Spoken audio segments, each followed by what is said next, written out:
Selamat pagi Bapak Ibu Saudara yang terkasih dalam Tuhan Yesus. Shalom. Ya, kita bersyukur kalau pagi hari ini kita boleh ada bersama-sama tempat ini untuk memuji dan menyembah Tuhan. Biarlah penyembahan kita pada pagi hari ini boleh berkenan pada Tuhan dan menjadi berkat bagi kita sekalian. Bersama-sama kita akan bersaat teduh.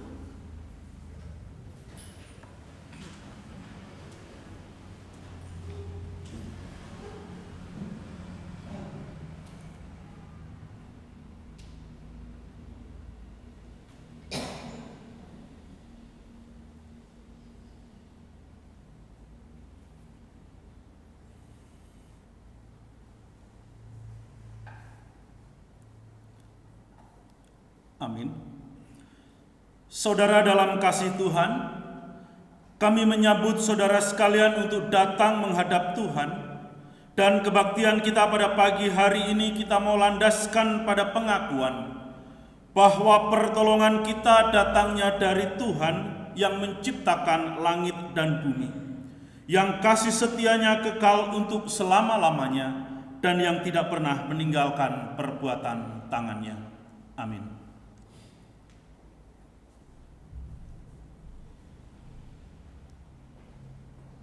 Tuhan berada di bait sucinya.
Berbahagialah orang yang membawa damai, karena mereka akan disebut anak-anak Allah. Kita sambut dengan Gloria Patri.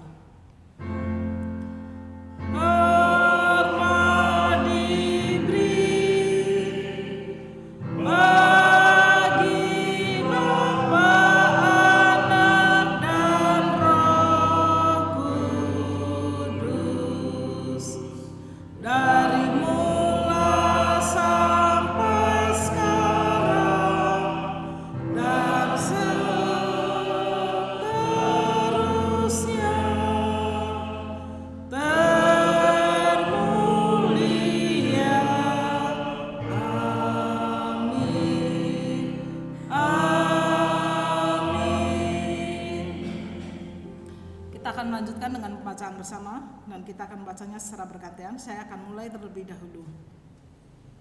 Hendaklah kasih itu jangan pura-pura, jauhilah yang jahat dan lakukanlah yang baik.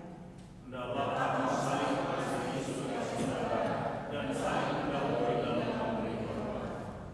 Bantulah dalam kekurangan orang-orang kudus dan usahakanlah dirimu untuk selalu memberikan tumpangan.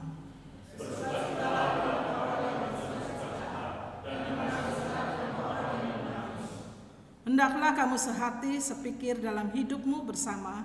Jangan kamu memikirkan perkara-perkara yang tinggi, tetapi arahkanlah dirimu kepada perkara-perkara yang sederhana. Janganlah menganggap dirimu pandai.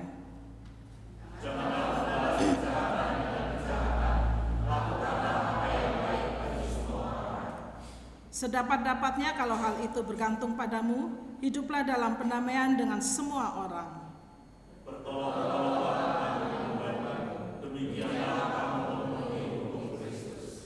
Karena itu selama masih ada kesempatan bagi kita, marilah kita berbuat baik kepada semua orang, tetapi terutama kepada kawan-kawan kita seiman.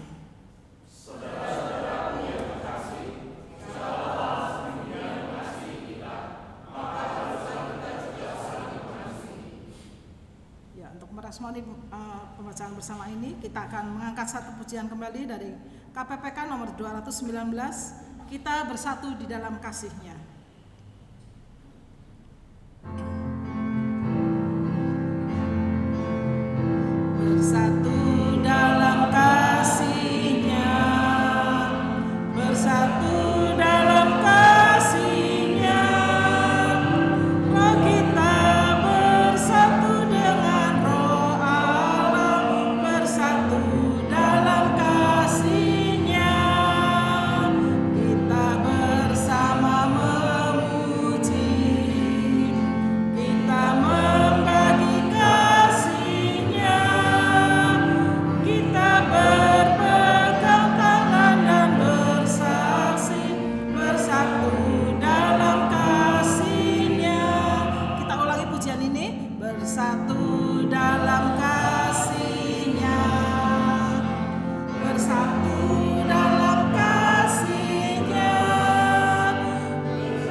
Bersama-sama kita akan masuk dalam doa syafaat, dan pagi hari ini doa syafaat akan dipimpin oleh Ibu Ripka Karsia. Kami persilahkan.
kasih. Kita masih tetap berdiri. Bersama-sama kita akan membaca sebagian dari firman Tuhan yang akan kita dengarkan melalui hambanya. Pembacaan kita pagi ini diambil dari Filipi pasal 2 ayat 1 sampai dengan 11. Nanti ayat yang pertama dimulai dari kaum bapak dulu, setelah itu ayat yang kedua dan seterusnya kaum ibu. Jadi karena dalam Kristus ada nasihat, ada penghibur kasih, ada persekutuan, ada kasih besar dan belas kasih. Karena itu sempurnakanlah sukacitaku dengan ini. Hendaklah kamu sehati sepikir dalam satu kasih, satu jiwa, satu tujuan. Jangan tidak mencari kepentingan diri sendiri atau puji-pujian yang sia-sia. Sebaliknya, hendaklah dengan rendah hati yang seorang menganggap yang lain lebih utama daripada dirinya sendiri. Dan janganlah tiap-tiap orang hanya memperhatikan kepentingannya sendiri, tetapi kepentingan orang lain juga. Hendaklah kamu dalam hidupmu bersama menaruh pikiran dan perasaan yang terdapat juga dalam Kristus Yesus. Yang walaupun dalam rupa Allah tidak menganggap kesetaraan dengan Allah itu sebagai milik yang harus dipertahankan. Melainkan telah mengosongkan dirinya sendiri, mengambil rupa seorang hamba dan menjadi sama dengan manusia. Dan dalam keadaan sebagai manusia, ia telah merendahkan dirinya dan taat sampai mati, bahkan sampai mati di kayu salib. Itulah sebabnya Allah sangat tinggikan dia dan mengaruniakan kepadanya nama di atas segala nama. Supaya dalam nama Yesus bertekuk lutut segala yang ada di langit dan yang ada di atas bumi dan yang ada di bawah bumi. Yesus Kristus adalah Tuhan bagi kemuliaan Allah Bapa. Ya, terima kasih. Jemaat, kami persilakan untuk duduk kembali. Ya, saat ini kita masih diberikan kesempatan untuk memberikan yang terbaik bagi Tuhan melalui persembahan kita. Oleh sebab itu, bersama-sama kita akan mengangkat satu pujian kembali, ada pengertian bersama. Nanti persembahan dimulai dari sebelah kanan saya, lalu urutan ke belakang, baru pindah sebelah kiri.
Bersyukurlah pada Yesus, kehendaknya yang Dia tunjukkan, Dia tuntun jalan hidupku, ku bersyukurlah.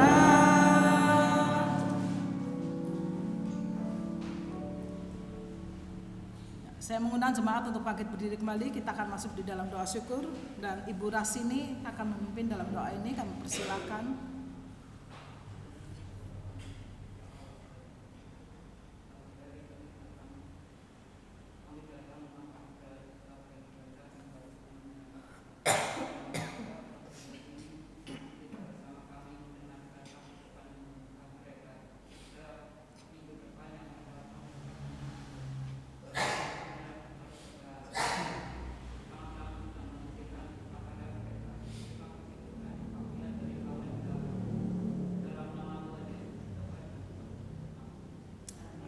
Terima kasih.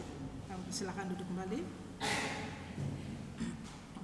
Ya, pada saatnya kita akan bersama-sama mempersiapkan hati dan pikiran kita untuk mendengarkan firman Tuhan yang pagi hari ini akan disampaikan oleh Bapak Pendeta Hadi. Untuk itu kita persiapkan diri kita kita akan mengangkat satu pujian kembali dari Aku Mengasihi Engkau Yesus. Nyanyikan pujian ini dengan kesungguhan hati kita bahwa kita benar-benar telah siap untuk mendengarkan firman Tuhan, sehingga firman Tuhan yang akan disampaikan pagi ini tidak berlalu dengan sia-sia, tetapi kita pulang dengan membawa berkat yang dari Allah.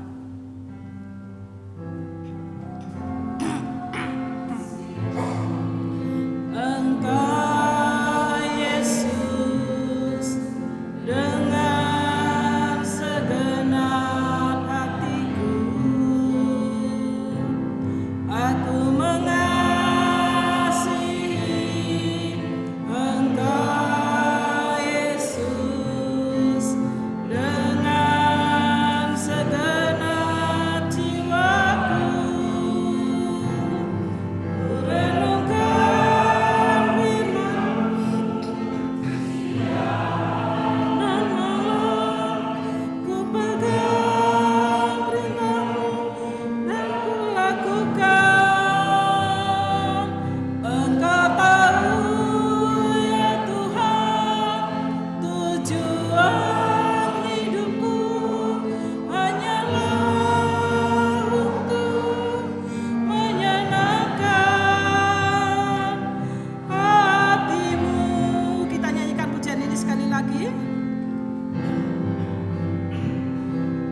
Aku mengasihi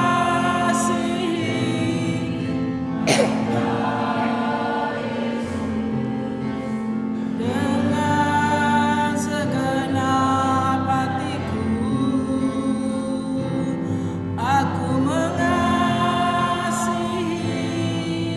Engkau Yesus dengan segenap jiwaku.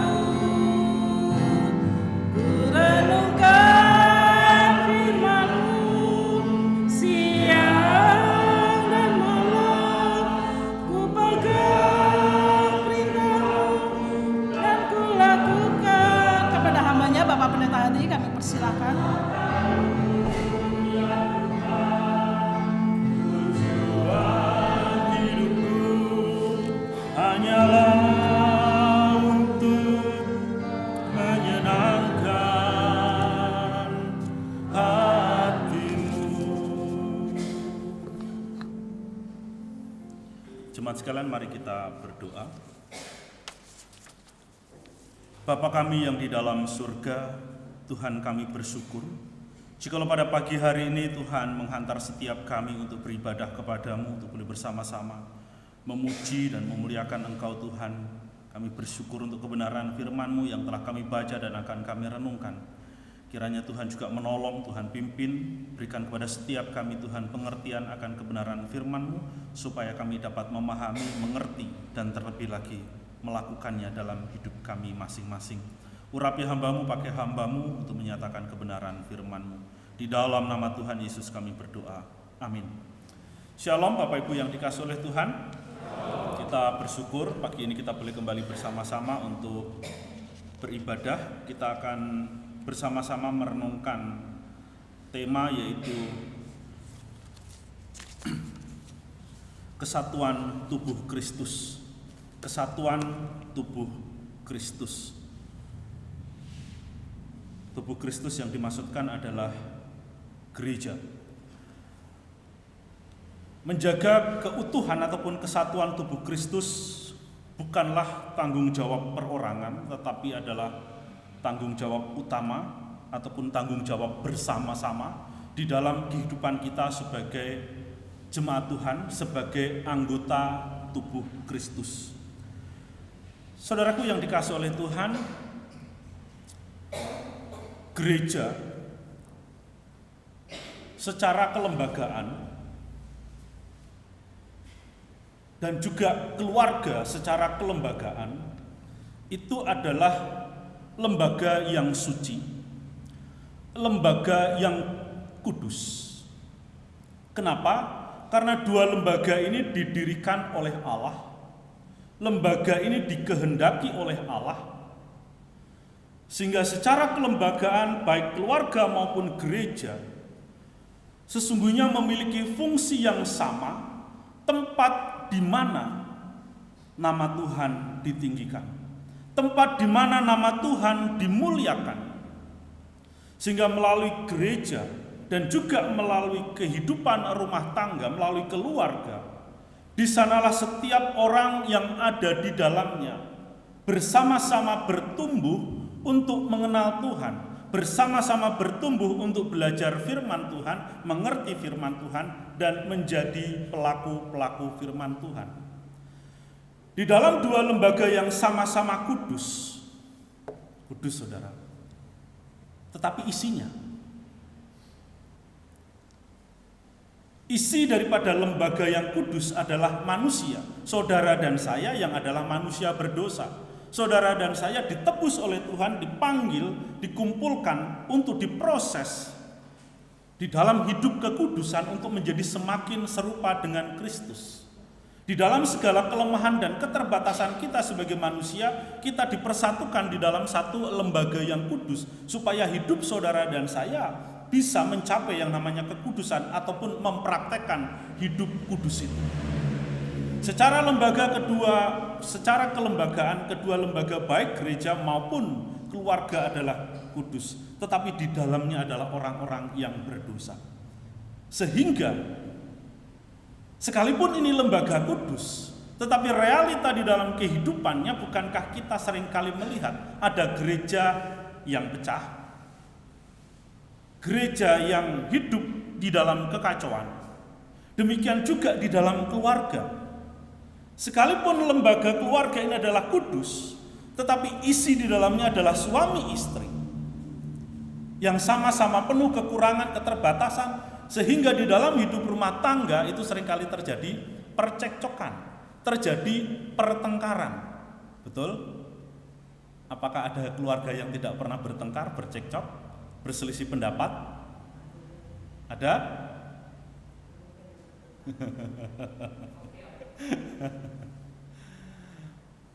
Tapi nggak tahu ya kalau suami istri itu bisu. Kan ada kan keluarga yang suami istri bisu. Mereka pernah cekcok, mereka kita nggak tahu. Tetapi yang pasti itu terjadi. Demikian juga di dalam gereja.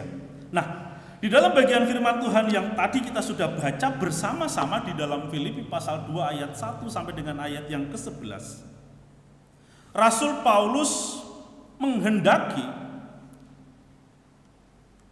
supaya gereja yang ada di Filipi ataupun jemaat yang ada di Filipi ini memiliki satu kehidupan ataupun satu kehidupan yang boleh dikatakan hidup di dalam kedamaian, hidup di dalam keadaan gereja sebagaimana mestinya yang harus menjadi saksi dan bisa menjadi satu kebanggaan.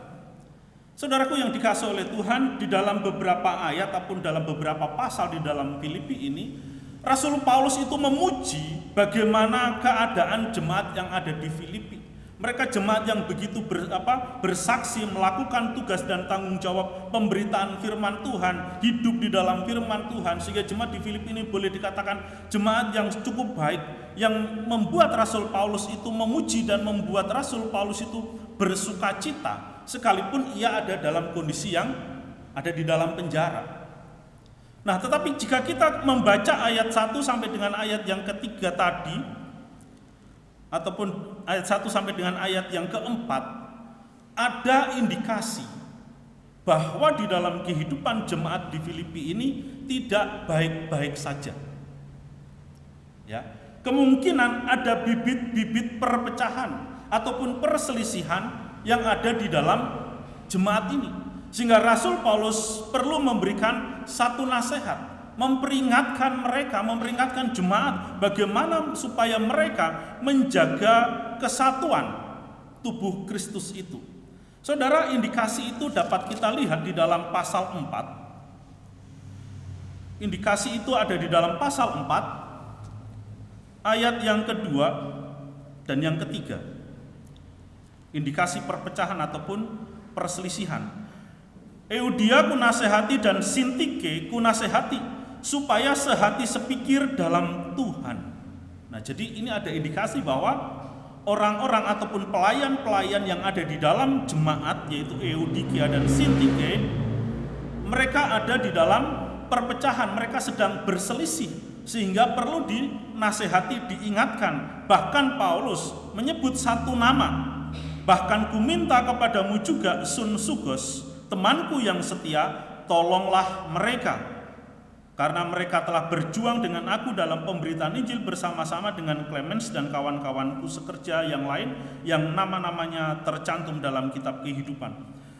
Jadi Euodia dan Sintike ini juga berselisih, ada perselisihan di dalamnya yang mungkin juga menimbulkan kekhawatiran ataupun menimbulkan satu kecemasan. Jangan sampai ketika pelayan-pelayan Tuhan, pemberita-pemberita Injil yang ada di Filipi ini, ketika mereka berselisih akan membawa dampak, ya namanya perselisihan dalam gereja, apapun itu bentuknya pasti membawa dampak. Nah, saudaraku yang dikasihi oleh Tuhan, sekilas saja bahwa perselisihan ataupun juga perpecahan itu dalam tanda kutip tidak selalu negatif. Kemungkinan kedua orang ini sama-sama memiliki satu semangat yang sama untuk memajukan gereja, tetapi dengan prinsip ataupun dengan cara yang berbeda. Karena perbedaan itulah yang seringkali membuat gereja ataupun dalam kehidupan rumah tangga kita itu sering cekcok, ya. Kenapa? Karena semangatnya ingin memajukan, tetapi yang satu pengennya begini, yang satunya pengen begini. Nah, karena mungkin tidak ketemu, nah itu bisa juga terjadi percekcokan. Jadi tidak selalu yang namanya perpecahan itu karena sesuatu yang negatif begitu ya, tetapi ada semangat sehingga gereja itu bergairah, bergejolak dan lain sebagainya. Tetapi juga ada gereja yang kelihatannya adem-adem saja, belum tentu di dalamnya itu nggak terjadi percekcokan. Justru bisa jadi sebaliknya, bodoh amat dengan gereja. Aku datang ibadah, dia pelayanan udah biarin, mau seperti apa bodoh amat. Jadi ya tenang-tenang berjalan begitu aja. Kenapa? Tidak saling peduli satu dengan yang lainnya. Itu pun bisa terjadi di dalam kehidupan bergereja. Itu juga bisa terjadi dalam kehidupan rumah tangga. Malas tahu bodoh amat dengan pasangannya masing-masing. Bagaimana anak mau hidup, mau tumbuh, mau bertumbuh, bagaimana itu terserah. Cuek. Jadi kelihatannya keluarga itu damai, tenang gitu ya. Tapi sebetulnya di dalamnya sedang terjadi keegoisan, keharmonisan yang sebenarnya. Nah, oleh sebab itu saudara-saudaraku yang dikasihi oleh Tuhan, di dalam bagian ini Rasul Paulus memberikan nasihat kepada jemaat secara keseluruhan. Saya akan melihat dalam bagian ini. Jadi karena di dalam Kristus ada nasihat, ada penghiburan kasih, ada persekutuan roh, ada kasih mesra dan belas kasihan. Karena itu sempurnakanlah sukacitaku dengan hal ini. Jadi sukacita Paulus itu harus disempurnakan dengan gaya hidup ataupun dengan perilaku yang di situ Rasul Paulus menyampaikan kepada mereka, hendaklah kamu sehati sepikir dalam satu kasih, satu jiwa, satu tujuan. Jadi bukan dengan tujuan yang berbeda-beda, tetapi tujuannya adalah satu di dalam memajukan gereja, memajukan pelayanan, dan juga di dalam membangun kehidupan persekutuan dengan tidak mencari kepentingan diri sendiri atau pujian yang sia-sia. Sebaliknya, hendaklah dengan rendah hati yang seorang menganggap yang lain lebih utama daripada dirinya sendiri, dan janganlah tiap-tiap orang hanya memperhatikan kepentingannya sendiri, tetapi kepentingan orang lain juga. Jadi saudara, ini adalah sebuah nasihat yang disampaikan kepada seluruh jemaat yang ada di Filipi, supaya bagaimana mereka membangun kehidupan bergereja itu dengan baik. Saudara, di dalam ayat 1 sampai dengan ayat yang keempat ini seingat saya sudah beberapa kali saya jelaskan. Sudah beberapa kali kita renungkan bagian ini, mengingatkan kepada setiap kita betapa pentingnya kita itu menjaga kesatuan tubuh Kristus itu, supaya tidak terpecah-pecah, supaya kita tetap sehati dengan mengutamakan Kristus di dalamnya. Nah, saudara, Rasul Paulus memberikan nasihat di dalam bagian awal. Ini adalah sesuatu yang umum, nasihat yang umum yang disampaikan oleh Paulus, yang mungkin secara harafiah mudah untuk dipahami, mudah untuk dimengerti. Demikian juga ketika pada pagi hari ini kita membaca bagian ini, karena saya yakin dan percaya kita lebih dari 3 kali membaca ayat ini di dalam sepanjang kehidupan kita menjadi orang Kristen. Tetapi pertanyaannya, sudahkah kita mengerjakannya? Sudahkah kita melakukannya? Sudahkah kita melaksanakannya? Jangan-jangan itu hanya sebuah teori. Kalau belajar teori itu kan gampang. Yang susah adalah apanya? Prakteknya. Yang susah itu adalah prakteknya. Saudara, ketika saya makan gitu kan, di mana begitu, masakan itu enak, anggap aja soto. Saya suka soto. Orang bikin soto kok enak ya. Cuman kan kalau kita makan soto itu kan ya udah ke situ nanti maksudnya beli gitu kan. Enak. Tapi bagaimana caranya supaya saya tidak beli lagi soto itu, saya cuma beli bahan-bahannya lalu saya buat. Saya bisa membuat soto yang kata orang yang memakannya itu enak, itu enggak sekali jadi. Itu berkali-kali. Kenapa? Saya sudah membaca teorinya. Bahannya apa aja, resepnya apa aja, bagaimana cara memasaknya. Itu teori, saudara. Di buku resep masakan, saya sampai beli buku resep itu. Saya mau belajar teorinya, bikin soto yang enak. Sekali, 2 kali, gagal, 3 kali, ya dimakan sih, tapi rasanya tidak sesuai dengan ekspektasi. Dan itu terus menerus sampai hari ini. Pada suatu hari saya pernah, waktu pandemi itu, kan kita jogotongo ya, ada tetangga yang kena COVID. Tetangga yang lainnya harus memperhatikan, kalau bisa karena dia mengisolasi mandiri di rumah, maka makanan disuplai oleh para tetangga. Nah, termasuk saya yang harus mensuplai. Nah, saya mau pengen masak soto. Saya nggak tahu kalau orang tetangga saya itu nggak doyan daging ayam, gitu, dia nggak bisa makan daging ayam. Ya udah saya bikin soto ayam, tapi bumbunya salah. Jadi itu kombinasi antara bumbu soto sama bumbu sayur asem. Padahal saya sudah berkali-kali bikin soto, tapi saya tidak tahu kenapa hari itu bikinnya model seperti itu. Saya baru nyadar, itu barang sudah saya anterin sampai rumah, saya makan siang begitu. Lah, kok rasanya seperti ini? Bisa salah, saudara. Jadi ternyata untuk membuat satu masakan yang enak itu harus terus-menerus belajar. Dan jangan pernah melupakan itu. Nah, demikian juga Rasul Paulus dalam bagian ini, dia memberikan dalam tanda kutip seperti resep bagaimana menjaga kesatuan tubuh Kristus. Bagaimana jemaat yang ada di Filipi penting sekali untuk memiliki kehidupan yang sungguh-sungguh mengutamakan kesatuan daripada kehidupan jemaat itu.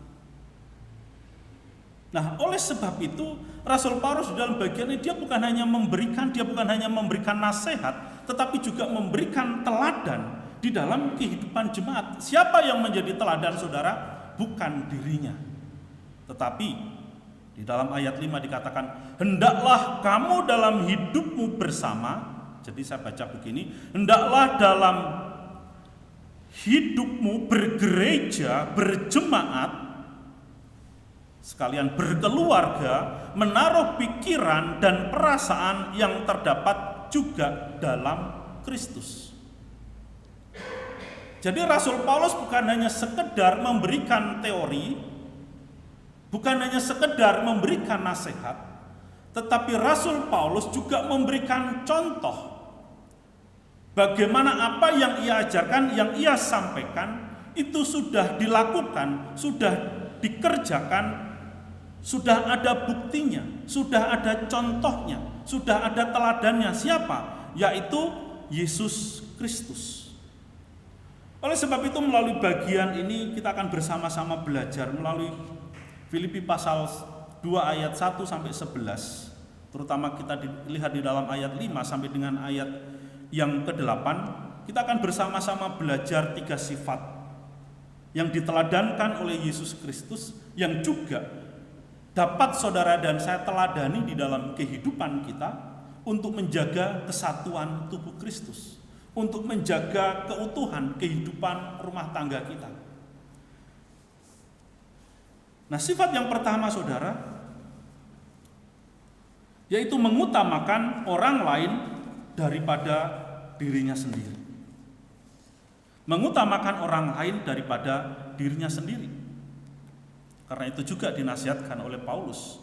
Di dalam ayat yang kelima tadi saya bacakan, hendaklah kamu dalam hidupmu bersama menaruh pikiran dan perasaan yang terdapat juga dalam Kristus Yesus, yang walaupun dalam rupa Allah tidak menganggap kesetaraan dengan Allah itu sebagai milik yang harus dipertahankan.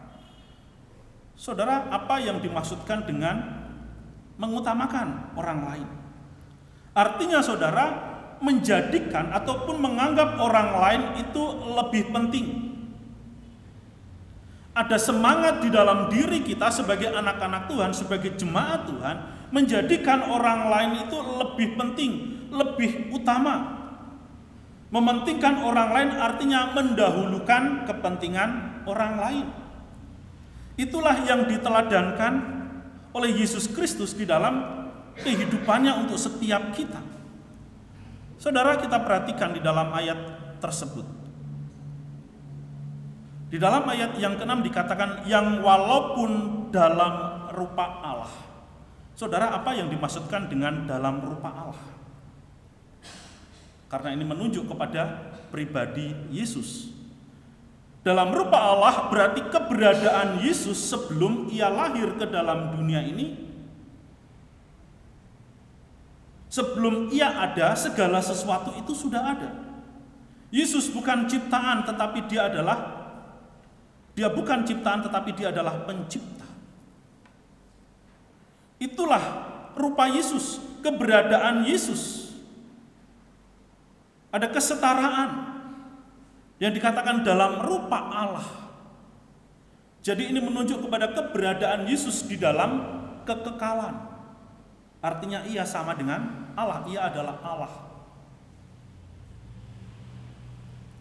Nah, demi mengutamakan manusia, ini yang tadi diajarkan oleh dalam bagian ini, demi mengutamakan manusia, mendahulukan manusia, dia rela meninggalkan tahtanya, dia turun ke dalam dunia ini, ia menebus manusia dari segala dosanya, dan manusia itu diselamatkan.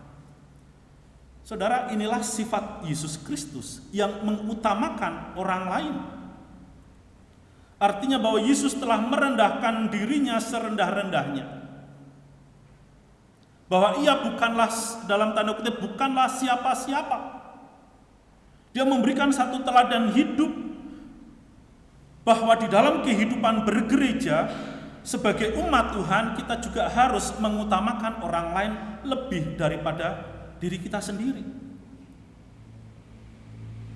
Sifat Yesus Kristus ini merendahkan diri serendah-rendahnya. Inilah yang harus menjadi teladan di dalam kehidupan kita bergereja dan juga di dalam kehidupan kita bersama-sama dengan keluarga kita.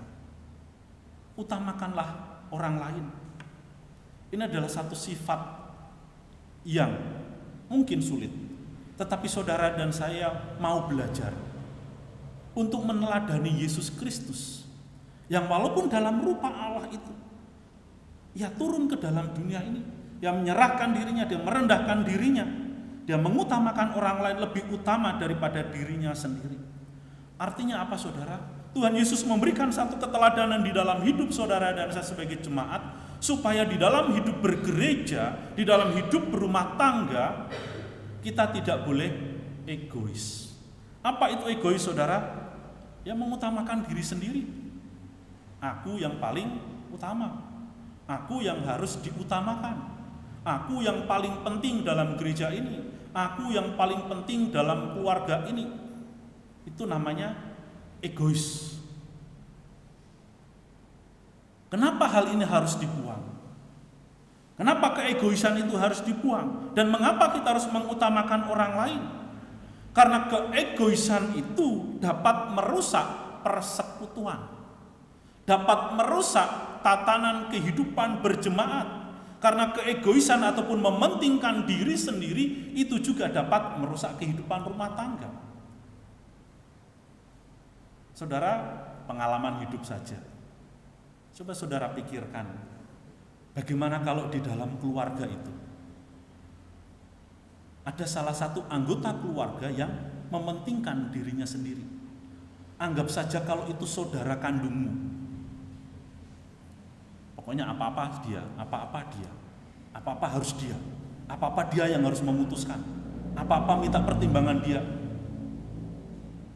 Apa-apa dia yang harus menetapkan. Pokoknya kalau tidak sesuai dengan apa yang diharapkan, nggak boleh. Kira-kira bagaimana? Senep nggak? Kalau ada di antara anggota keluarga kita yang punya model ya seperti itu, kita pasti akan marah. Kita mungkin juga akan apa sih gitu ya. Bagaimana kalau itu terjadi dalam kehidupan bergereja? Dan itu sepertinya juga terjadi dalam kehidupan jemaat yang ada di Filipi. Ada orang-orang yang mementingkan keegoisannya. Saudara, bagaimana kalau itu terjadi di dalam kehidupan pelayanan? Orang-orang yang terlibat dalam pelayanan dalam gereja itu mau mementingkan dirinya sendiri, mementingkan kepentingannya sendiri. Kalau apa yang dia inginkan tidak dipenuhi, tidak dituruti, ngambek, marah, gosip sana, gosip sini, sebar fitnah dan lain sebagainya. Sehat nggak gereja yang seperti itu? Nggak sehat.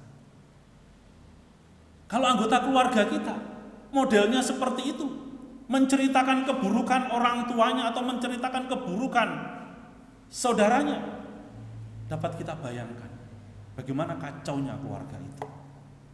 Jadi saudaraku yang dikasihi oleh Tuhan, milikilah sifat seperti Yesus ini, mengutamakan orang lain daripada diri kita sendiri. Ini yang harus, semangat inilah yang harus saudara dan saya miliki di dalam kehidupan kita. Kemudian sifat yang kedua, memiliki kerendahan hati. Saudara, kita perhatikan ayat yang ke-7, di situ dikatakan melainkan telah mengosongkan dirinya sendiri dan mengambil rupa seorang hamba dan menjadi sama dengan manusia. Jadi di dalam ayat-ayat ini Rasul Paulus memberikan satu doktrin tentang ketuhanan Yesus dan juga doktrin kemanusiaan Yesus. Memiliki sifat rendah hati itu bukan minder, saudara. Ya. Kalau minder itu rendah diri. Ya, kalau kerendahan hati itu artinya tidak sombong, tidak angkuh. Nah, itu artinya rendah hati. Sifat rendah hati, tidak sombong, tidak angkuh. Dan di dalam bagian ini apa buktinya kalau Yesus itu adalah pribadi yang rendah hati? Kita perhatikan dua kata di situ dengan yang dikatakan dengan dua kata, mengosongkan dirinya sendiri. Ya. Apa yang dimaksudkan dengan mengosongkan dirinya sendiri? Mengosongkan dirinya sendiri berarti adalah menanggalkan diri dan turun derajat, saudara. Mengosongkan diri itu adalah menanggalkan diri, menanggalkan identitasnya, turun derajat sampai di mana ia dianggap tidak memiliki apa-apa. Ya. Turun derajat, turun serendah-rendahnya dan tidak memiliki apa-apa. Minggu yang lalu saya nonton satu media sosial. Ada seorang yang sedang bikin konten begitu, dia menceritakan begini. Satu-satunya nabi yang miskin itu Yesus Kristus. Tidak punya apa-apa. Betul, saudara? Yesus Kristus itu tidak punya apa-apa. Padahal dia adalah pemilik segalanya. Tetapi itulah makna dia mengosongkan dirinya. Sehingga dia pernah mengatakan, serigala punya liang, burung punya sarang, tetapi anak manusia tidak punya tempat untuk meletakkan kepalanya.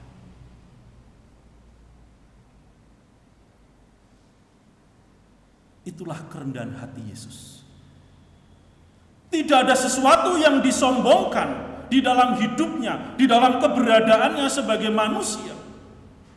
Tuhan Yesus mau mengajarkan kepada saudara dan saya, di dalam dunia ini, dalam kehidupan kita, tidak perlu ada sesuatu yang kita sombongkan karena kita ini bukan apa-apa, kita ini bukan siapa-siapa.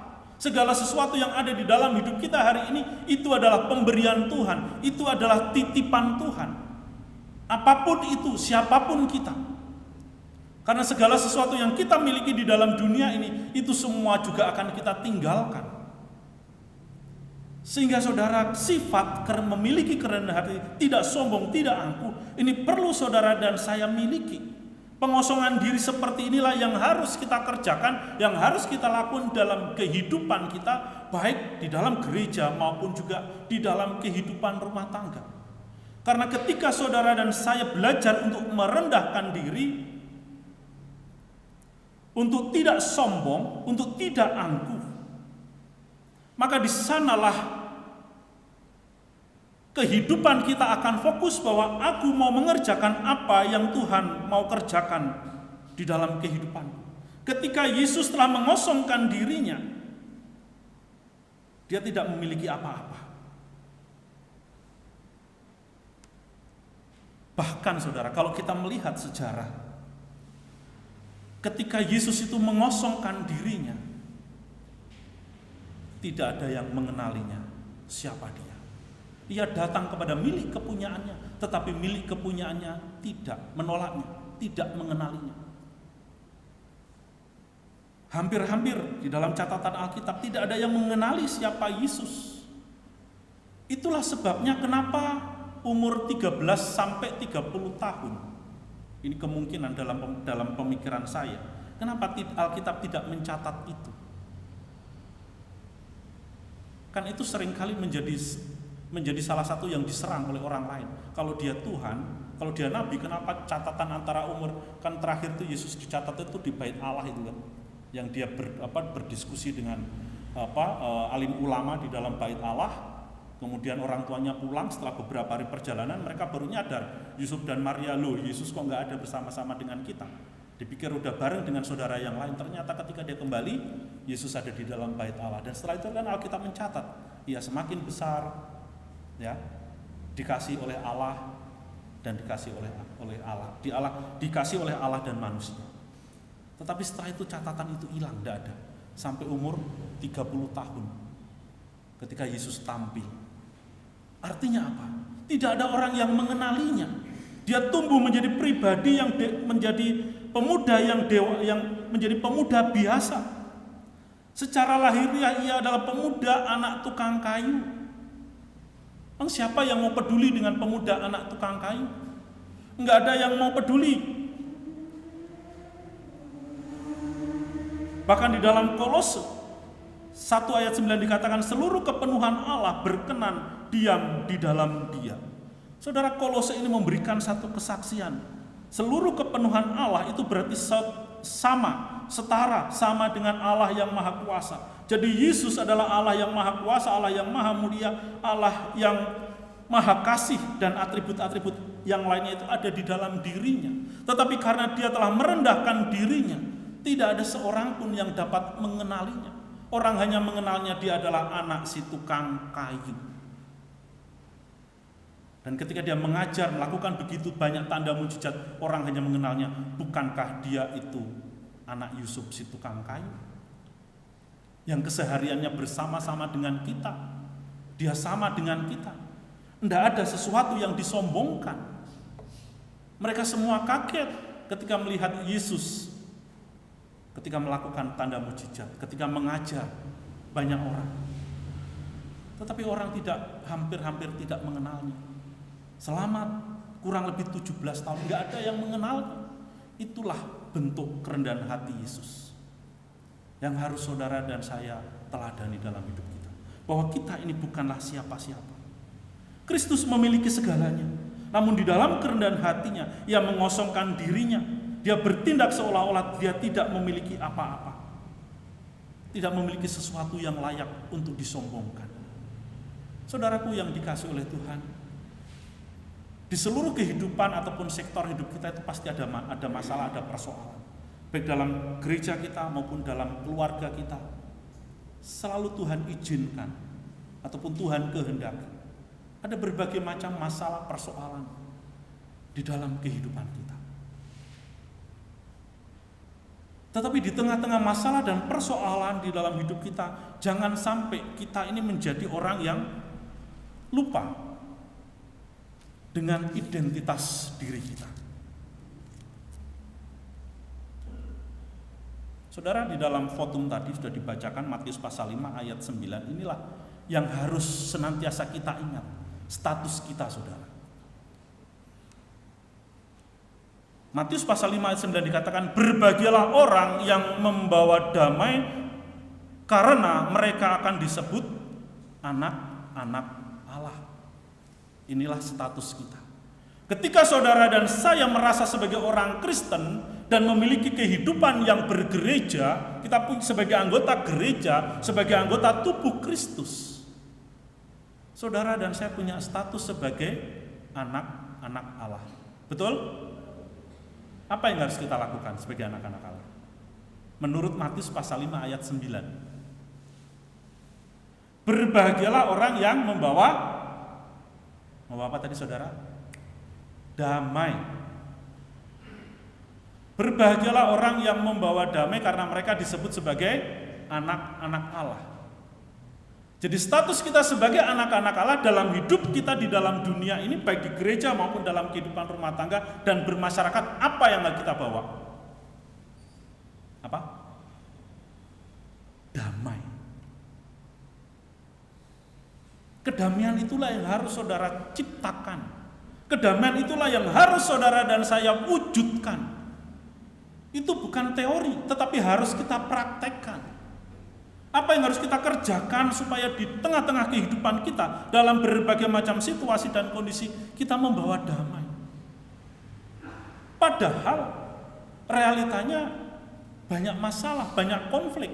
Bagaimana kita mau damai kalau dalam hidup rumah tangga kita, anak kita mungkin ya melakukan kesalahan, melakukan tindakan yang mungkin juga memalukan keluarga, ataupun juga mungkin memiliki pergaulan yang tidak baik. Bagaimana dengan pasangan hidup kita yang seolah-olah namanya damai itu tidak kita nikmati. Tetapi melalui kebenaran firman Tuhan pada pagi hari ini, saudara dan saya sebagai anak-anak Tuhan, sebagai anggota tubuh Kristus, kita harus membawa damai. Artinya jangan bertengkar satu dengan yang lainnya. Jangan menfitnah satu dengan yang lainnya. Jangan menciptakan perselisihan. Jangan menciptakan konflik satu dengan yang lainnya. Maka disitulah kita akan menjadi pembawa damai itu.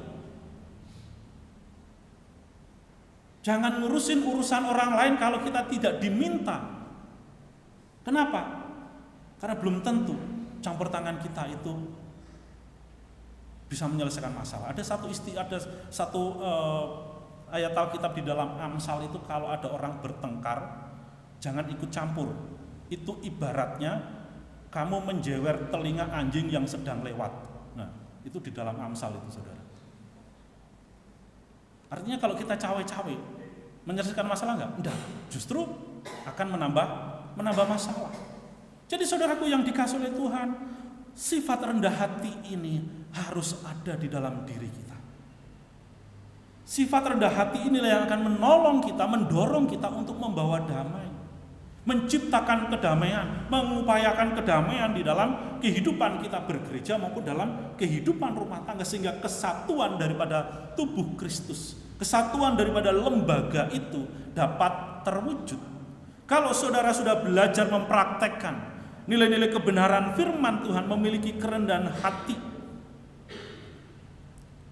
tidak sombong, kemudian juga yang pertama tadi mengutamakan orang lain, mendahulukan kepentingan orang lain, dan itu saudara sudah mempraktekannya di dalam kehidupan keluarga sebagai sel terkecil dari gereja yang juga ada lembaga yang kudus yang didirikan oleh Allah itu, maka di dalam kehidupan kita bergereja, semangat itu juga dapat kita bawa. Bagaimana saudara dan saya dimampukan untuk menjaga kesatuan daripada tubuh Kristus tersebut.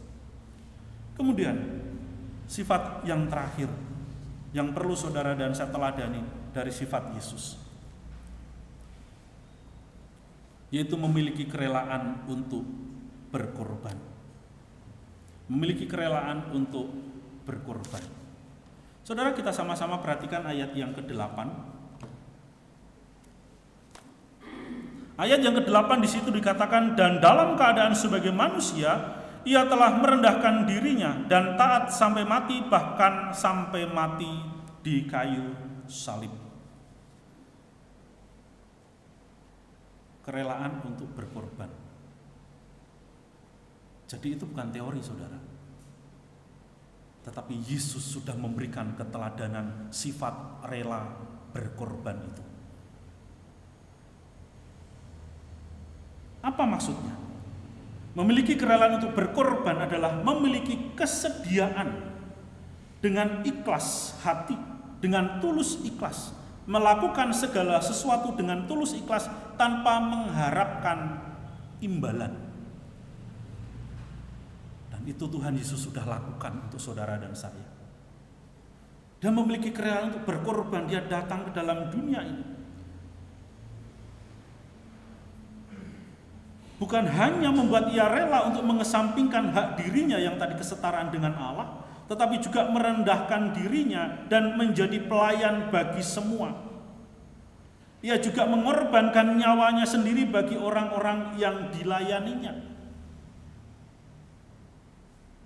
yaitu murid-muridnya yang dilayaninya, manusia yang dilayaninya. Ia mau mengorbankan dirinya, ia rela mengorbankan, memberikan nyawanya untuk menebus saudara dan saya.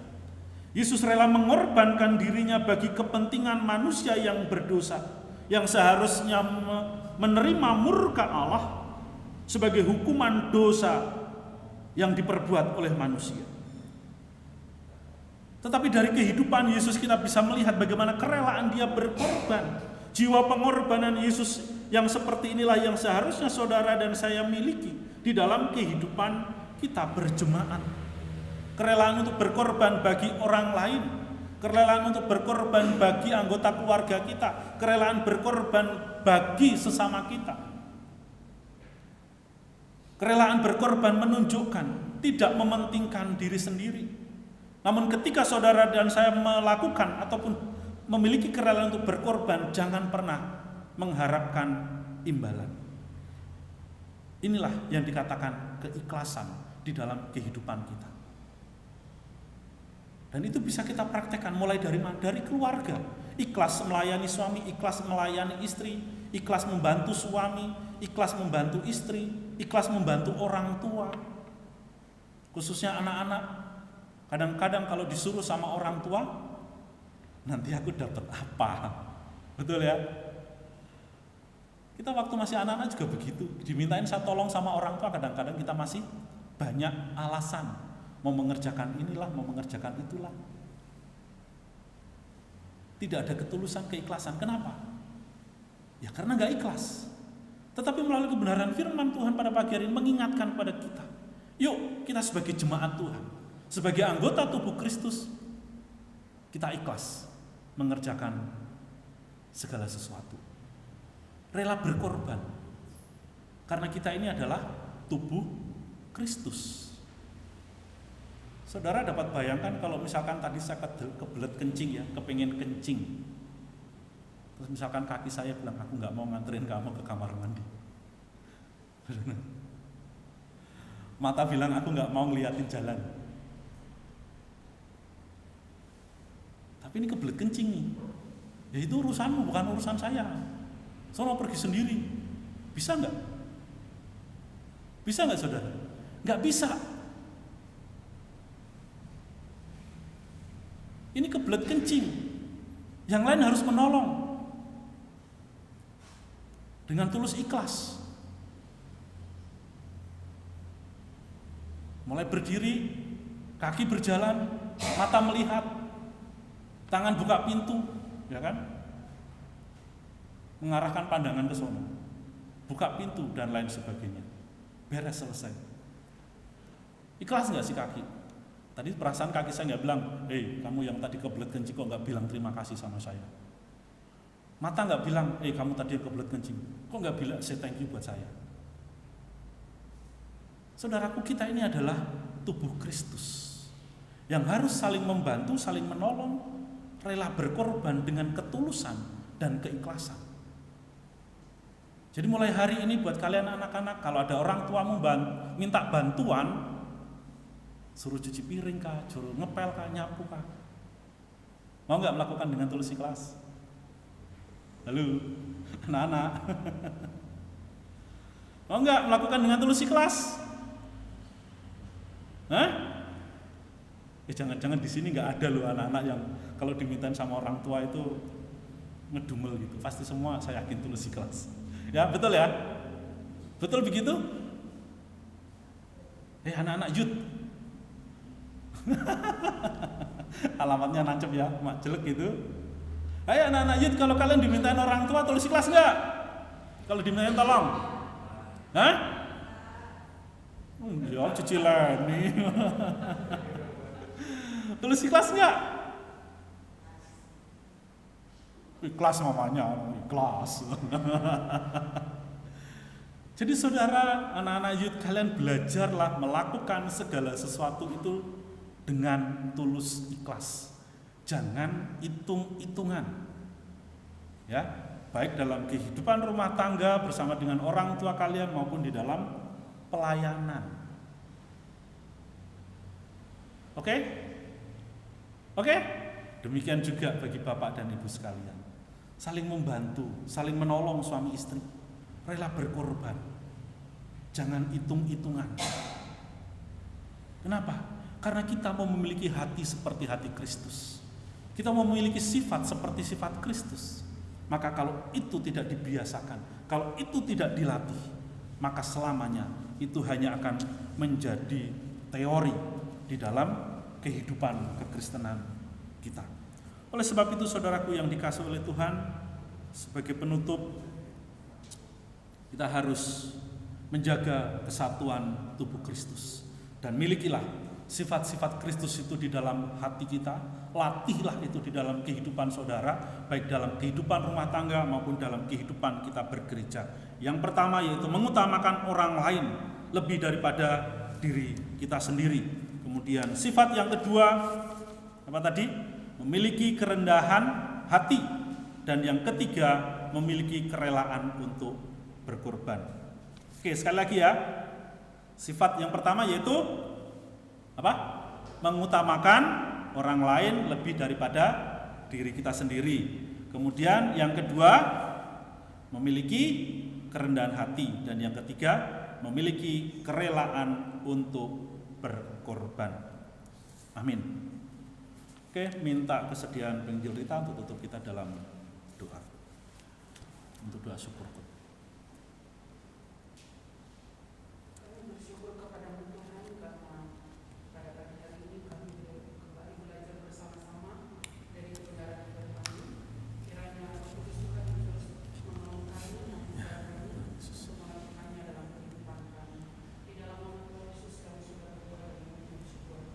Amin. Oke, terima kasih. Waktu saya kembalikan kepada Bu Heni.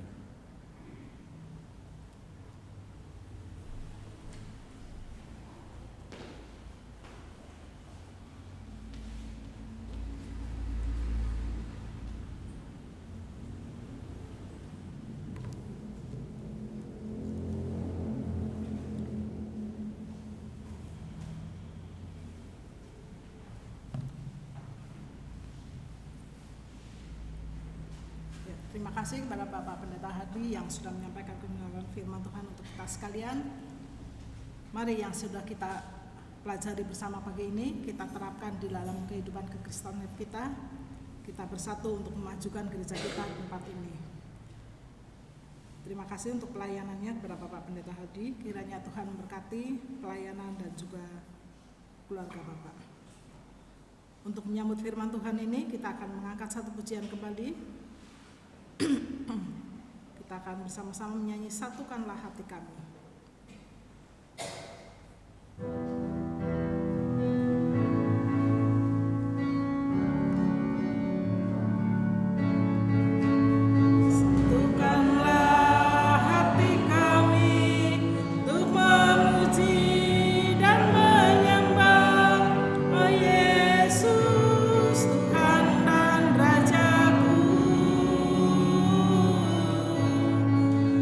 Eratkanlah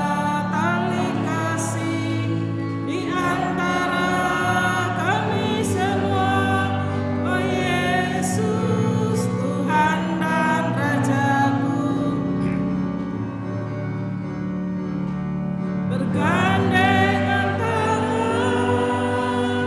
dalam satu kasih, bergandengan tangan dalam satu iman, saling mengasihi di antara kami, keluarga kerajaan Allah. Saya mengundang jemaat untuk bangkit berdiri. Kita akan bersama-sama mengikrarkan iman percaya kita melalui pengakuan iman rasuli. Aku percaya kepada Allah, Bapa yang Maha Kuasa, Khalik langit dan bumi, dan kepada Yesus Kristus, Anaknya yang tunggal Tuhan kita, yang dikandung daripada Roh Kudus, lahir dari anak darah Maria, yang menderita sengsara di bawah pemerintahan Pontius Pilatus, disalibkan, mati dan dikuburkan, turun dalam kerajaan maut.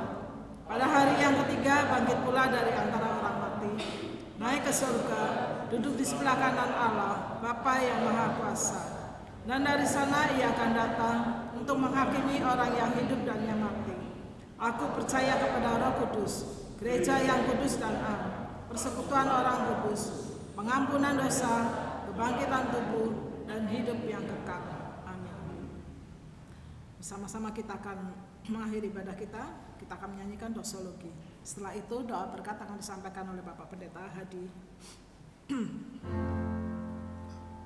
Puji Allah sumber berkat, puji Dia hai ciptaannya, puji Dia hai segenap malaikat, puji Bapa, Putra dan Roh. Amin.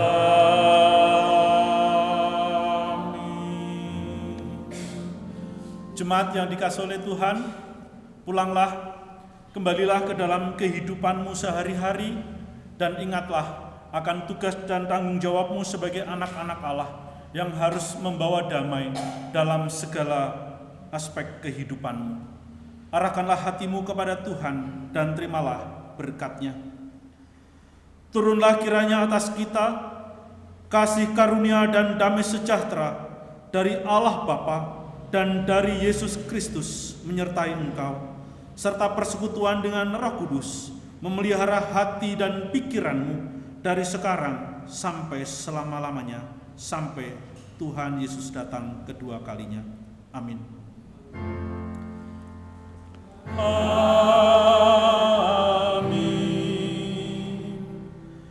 Amin.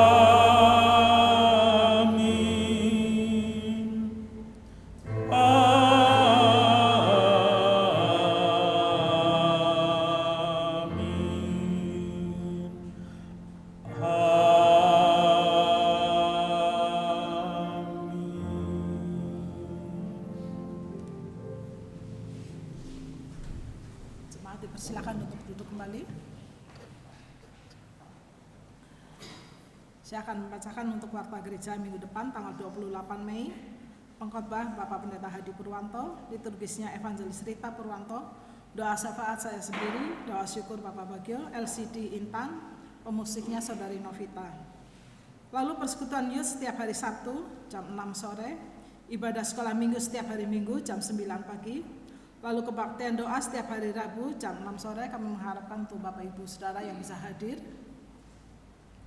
Lalu kita doakan juga solusi yang akan ke Semarang pagi ini, dan Bapak Yudi yang akan melakukan perjalanan ke Jakarta nanti siang. Kiranya Tuhan memimpin mereka supaya mereka boleh tiba di tempat tujuan mereka masing-masing dengan pimpinan dan pertolongan Tuhan. Lalu pelayanan konseling pastoral setiap hari Kamis yang akan dilayani oleh Bapak Pendeta Hadi dan juga Evangelis Rita jam 9 pagi sampai jam 12. Dan persekutuan Bahtera setiap Jumat pertama dan ketiga jam 7 malam. Jadi kami mengharapkan juga Bapak Ibu Saudara, anak-anak kecil dari youth bisa hadir bersama-sama. Ini bukan ibadah resmi kok yang Bahtera, jadi kita santai, kita bisa sharing, kita bisa menceritakan segala sesuatu yang kita pergumulkan, atau kita bisa menceritakan berkat-berkat yang telah Tuhan berikan pada kita. Jadi kami mengharapkan yang Bahtera ini supaya semuanya bisa hadir Jumat pertama dan Jumat ketiga jam 7 malam. Ya, terima kasih, sekian firman Tuhan. Kita akan nyanyikan Immanuel sambil berjabat tangan. Ibadah selesai, Tuhan memberkati kita sekalian.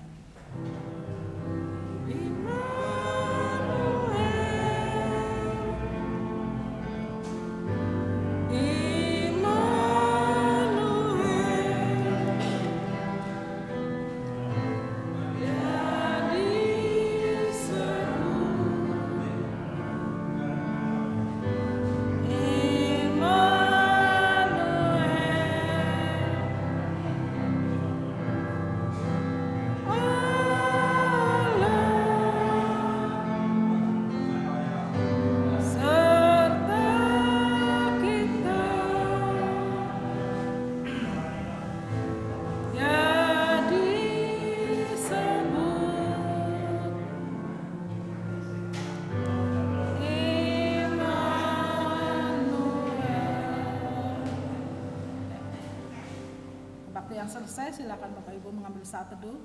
Tuhan memberkati.